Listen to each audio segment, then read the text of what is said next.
बिस्मिल्लाहिर्रहमानिर्रहीम कुल या इबादियल्लज़ीना असरफ़ू अला अनफुसिहिम ला तक़नतू मिन रहमतिल्लाहि इन्नल्लाह यग़फ़िरु ज़ुनूबन जमीआ सदक़ल्लाहु मौलाना अज़ीम. My dear brother, President Ilham Aliyev, my dear brother, President Recep Tayyip Erdogan,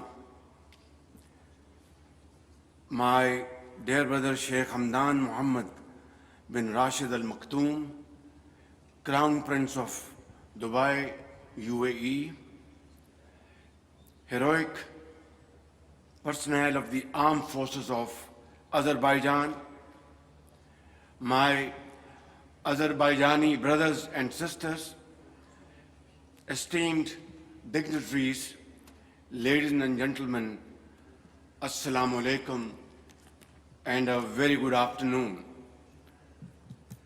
I am grateful to my dear brother President Ilham Aliyev for his gracious invitation and the warm hospitality extended to me and my delegation on this joyous occasion.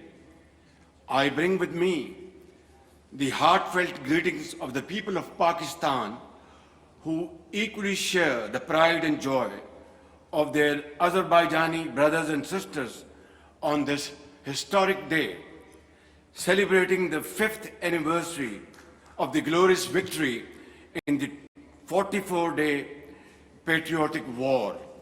Ladies and gentlemen, Pakistan, Azerbaijan and Turkey, three brothers whose hearts beat together, are present here today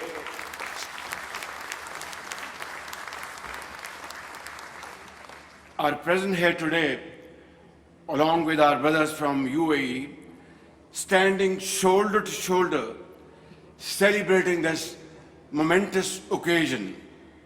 And what a proud and scintillating sight it is right here to witness our valiant armed forces marching beside their Azerbaijani and Turkish brothers as the skies come alive with the roar of the JF-17 Thunder jets, a resounding symbol of our enduring friendship, which has, alhamdulillah, grown from strength to strength over these years.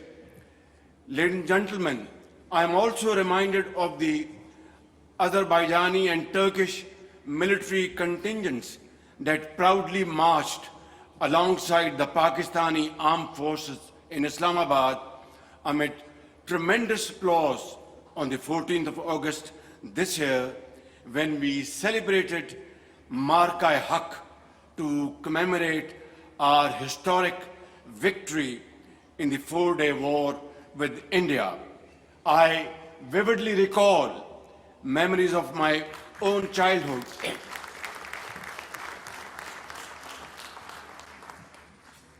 Ladies and gentlemen, I recall my good old memories of my childhood when my late father shared stories of the struggle and sacrifice of our forefathers and their conviction and self-belief that led to the creation of Pakistan in 1947.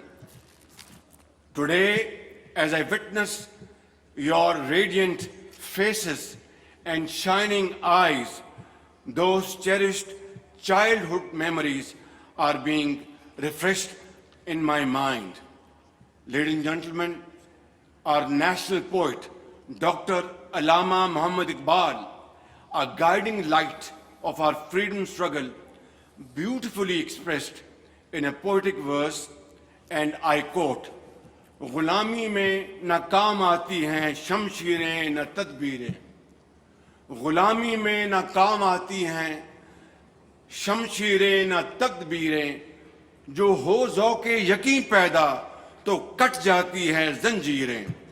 Iqbal says, and I translate in English, in bondage neither swords nor strategies work.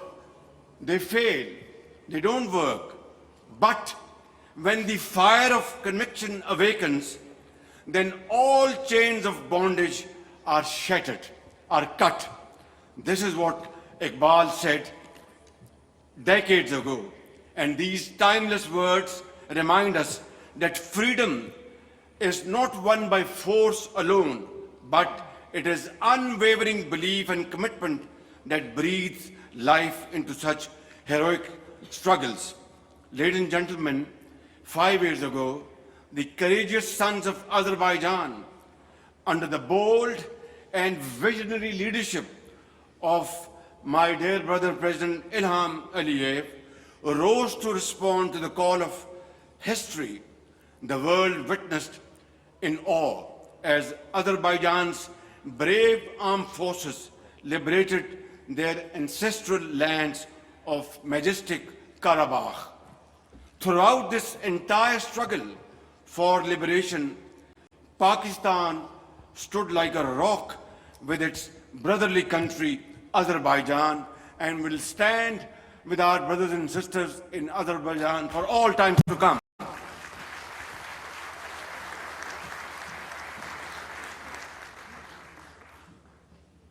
Honorable guests, Azerbaijan's victory in Karabakh was a glorious vindication of a just and a fair cause, a beacon of hope for all nations around the globe striving for sovereignty and self-determination, including the brave and resilient people of Gaza and Indian illegally occupied Jammu and Kashmir.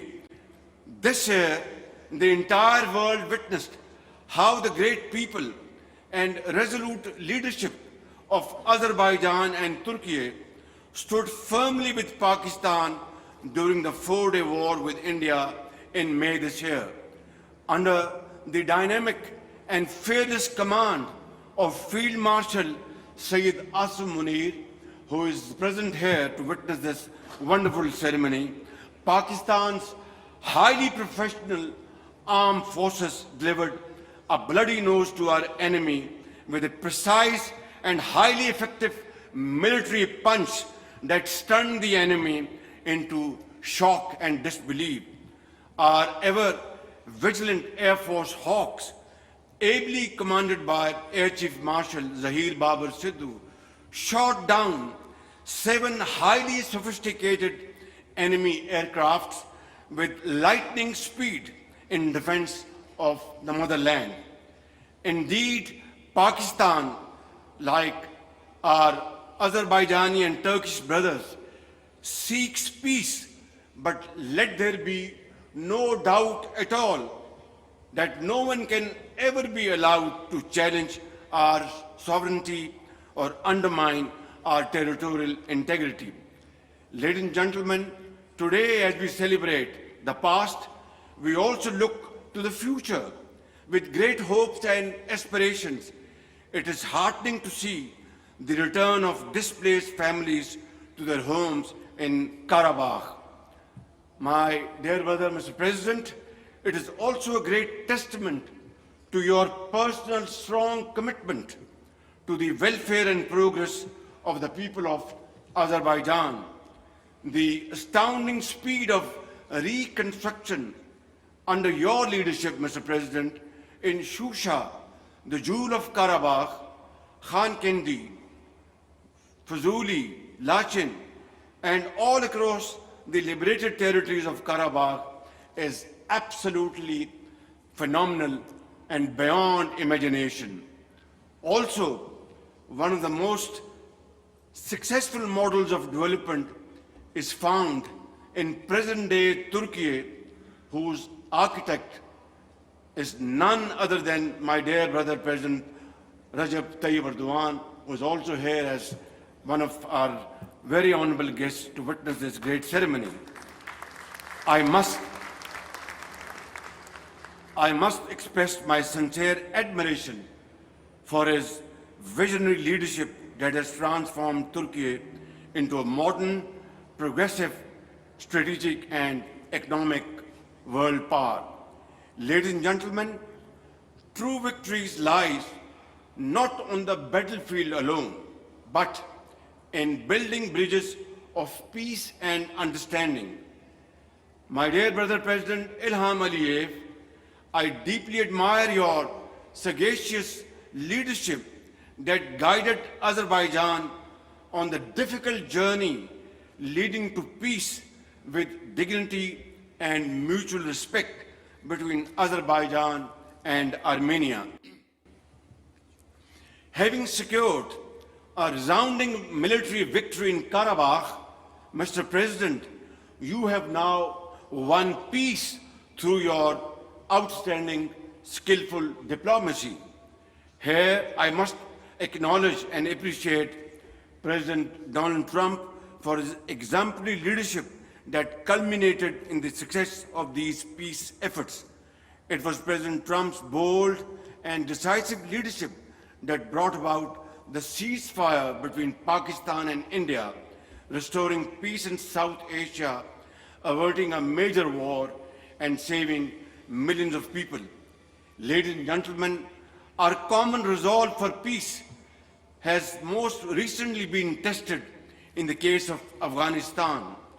I am grateful to my dear brother President Recep Tayyip Erdogan for his invaluable contribution in facilitating the peace efforts between Pakistan and Afghanistan, along with the state of Qatar. This is a true reflection of the strong and time-tested fraternal ties between our countries that stand together through thick and thin. Ladies and gentlemen, while we celebrate victory today, we must also remember the fallen. May Allah rest the souls of the martyrs of this glorious struggle of Azerbaijan, who laid their life to reclaim their ancestral land with their blood and invaluable sacrifices. Their courage, fortitude, and sacrifice wrote an immortal chapter in annals of history that will continue to inspire generations for all time to come. And today, as the beautiful Khari Bulbul flowers bloom across the liberated lands of Karabakh, nurtured by the soil and enriched with the blood and sacrifice of those brave sons and daughters, they bring the glad tidings of peace and hope. May Allah Almighty grant our great nations the strength to continue marching resolutely towards a promising future of progress and prosperity. Pakistan, Azerbaijan Dosti Zindabad. Pakistan, Azerbaijan, Turkey, UAE Dosti Paindabad. Thank you all. Khuda Hafiz.